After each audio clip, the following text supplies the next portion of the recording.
With a new year comes new opportunities to rebrand. It's no secret that 2024 was a historically bad year in brand design, from a lackluster Spotify rebrand in the spring to an incredibly boring PayPal rebrand in the summer to probably the most controversial rebrand of the past 5 years in Jaguar happening in the fall.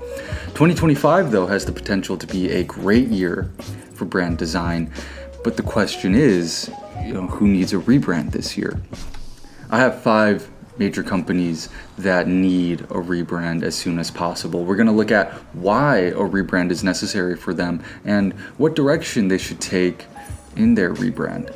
But before we get into it, be sure to support the show by giving this episode a like, leaving a comment, and of course by subscribing. This is Ziggy the Designer, the show where we talk about the world of graphic design and the people that make it move. Design is all around us, so we might as well talk about it. So I am not just a graphic designer, right? I'm also a consumer like, many of you all are, right? I participate in the economy. I make money at my corporate design job, and I spend it with a brand that I feel connects with me.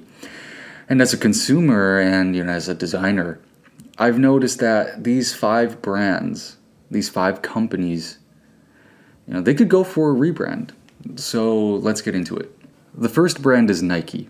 Yeah, I know. Nike is a juggernaut of a brand. Their advertising is so strong. Their brand identity is so iconic. But hear me out for a second. Nike isn't the big hitter that they were, just a few years ago. The sportswear market, and especially the running market, has gotten so competitive, right? Nike isn't just competing with the likes of Adidas or Under Armour anymore. They're competing with Hoka, they're competing with On, and they're competing with Asics. And, they're also competing with, a slew of these new lifestyle-centric running brands like Bandit and Satisfy, major brands on social media, by the way. And, you mix that with, a poor business decision over the pandemic, and Nike has pretty much fallen to the wayside. So how do they get back up? What Nike is doing is, it looks like they're trying to play the game that these lifestyle-centric running brands are playing. They're trying to be a little bit more aggressive, trying to be a little bit more provocative, trying to, be a running brand in the way that Bandit and Satisfy are. We saw that around the end of 2024 when Nike allegedly infringed on Satisfy's Moth Tech shirt design. And the fact is Nike's never gonna be a lifestyle brand in the way that Bandit or Satisfy are. They're just too big for that. What Nike needs to do is center their brand around the thing that they are best at, and that is design. When I think of peak Nike, I think of the University of Oregon football team and how Nike's design team innovated and pushed the boundaries for what sports design is, right? Nike changed the way we look at sports uniform design and what a sports uniform could be, and that is 100% due to their work with the University of Oregon. We haven't gotten anything like that from Nike in years. Nike's strength is in design and in innovation with regard to design, and that's where they need to look to find their new identity. The next company is everyone's favorite petroleum brand, BP. BP is short for British Petroleum. They are one of the largest energy companies in the world, manufacturing everything from oil to natural gas and so on. They're even exploring things in bioenergy, hydrogen power, and other forms of renewable energy. But despite all of the things in their resume, for the last 15 years, BP has been associated with one thing, and odds are I don't even have to say it, and you know exactly what I'm talking about. That is the Deepwater Horizon oil spill in 2010, which spilled 134 million gallons of oil into the Gulf of Mexico. To date, it is the largest U.S. oil spill in history. Now, BP's current brand visuals were done by Landor. great branding agency in their own right. This green and yellow sunflower logo is iconic, right? It's been BP's logo for the past 25 years, which really shows, just how strong this visual identity is for them. But, this logo, this identity is tainted, right? For months, this logo was shown alongside images of the Deepwater Horizon oil spill spewing oil into the Gulf of Mexico. It was shown alongside images of animals being drenched in oil. It was shown alongside images of oil reaching the shores of the United States. It was a horrific event, and every time it was brought up in the news, we saw this logo. This natural disaster has done so much damage to the brand, essentially destroying it. Even 15 years later, I can't think of BP without thinking about the Deepwater Horizon oil spill. If an event is that bad, that even over a decade later, it's still having a massively negative impact on the brand, something has to change. And for BP, that something is everything. I think it's time for BP to tear it down, start from scratch, remove anything that can be even remotely connected to the oil spill. Move away from the green and yellow, move away from the sunflower. BP is working on investing in the future of energy.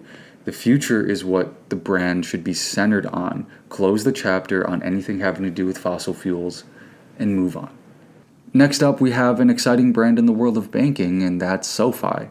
You've likely seen the ads all over YouTube with some of your other favorite YouTubers, but just as a refresher, SoFi is an online digital-only bank. And I know it sounds a little crazy, but they're legit.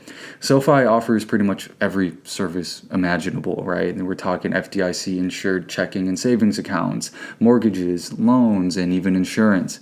But SoFi isn't the only one in the financial tech space, or fintech space for short. For the longest time, it used to be SoFi and another fintech, Ally.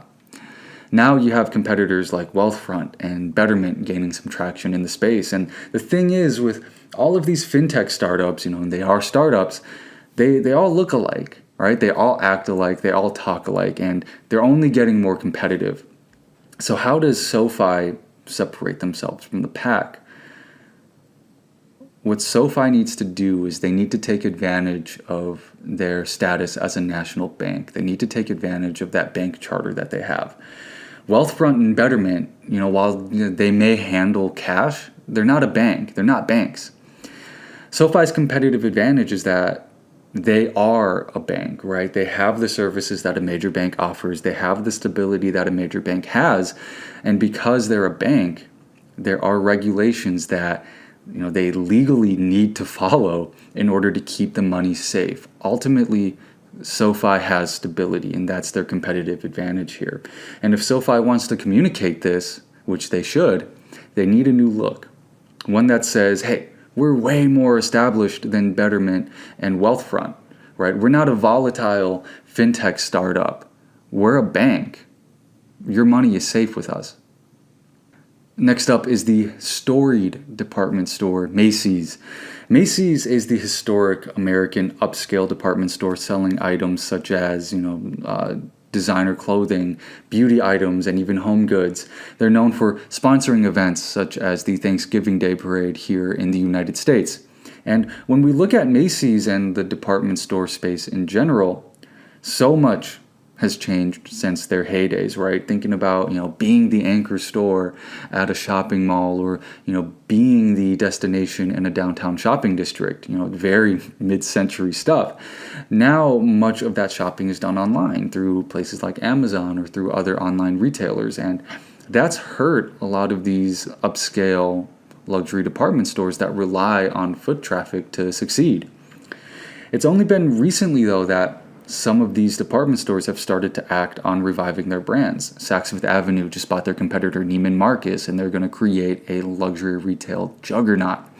Nordstrom is buying back all of their stock, and they're going private, which is going to give the company so much more control over how to bounce back in this age of online shopping. So what is Macy's doing to keep up with the competition? If I were Macy's, I would tie the brand back to its roots, make it a heritage brand, revive one of the old logos, and make the brand feel as if we're interacting with Macy's from the 1950s or the 1960s. Being in Chicago, I also get to see their store on State Street, and I get to see their beautiful holiday stories every season in their window displays.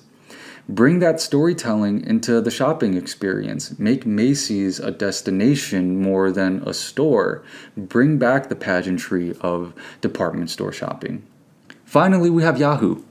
I feel like Yahoo has always been second place to Google in terms of search engines, but that's just me. Yahoo actually went through a rebrand pretty recently. In 2019, they worked with Michael Beirut's team at Pentagram to deliver this visual identity here, and it's well done. You know, I'll give Pentagram their flowers here. But as Yahoo has evolved over the past 5-6 years, this look just doesn't fit what they're doing anymore or who they are anymore, right? At the time, Yahoo was still trying to directly compete with Google, and Bing was also still pretty fresh, so they needed to establish themselves in that part of the tech world. And so that's why Yahoo's branding looks like Google's, it looks like Spotify's, and it looks like eBay's, because at the time Yahoo was a tech company. Now I say was because I don't think Yahoo is much of a tech company anymore. When I think of Yahoo, I think of them as a news source. I think of Yahoo Finance. I think of Yahoo Sports. And, the fact is that Yahoo, their strength is in media now, and it's only right for them to rebrand so they can communicate that effectively. If I were Yahoo here, I would take a page from what the Minnesota Star Tribune did with their rebrand, right? Make it feel like a news source, but also, don't make it feel like an old-time news source, much like the Washington Post or the New York Times is. And I know, right? I'm asking for some big shifts from these companies, but that's the nature of the rebrand. And these are definitely not the only companies I feel should rebrand in 2025. Let me know if you want to see a part 2 of this and we can get into it. But let me know your thoughts in the comments. That's all I have for you. Be sure to give this episode a like, share, and of course, subscribe. I've been Ziggy the Designer. If there are 2 things you need to know about me, it's that 1, I love design. And 2, I'm very opinionated. I'll talk with y'all later. Bye-bye.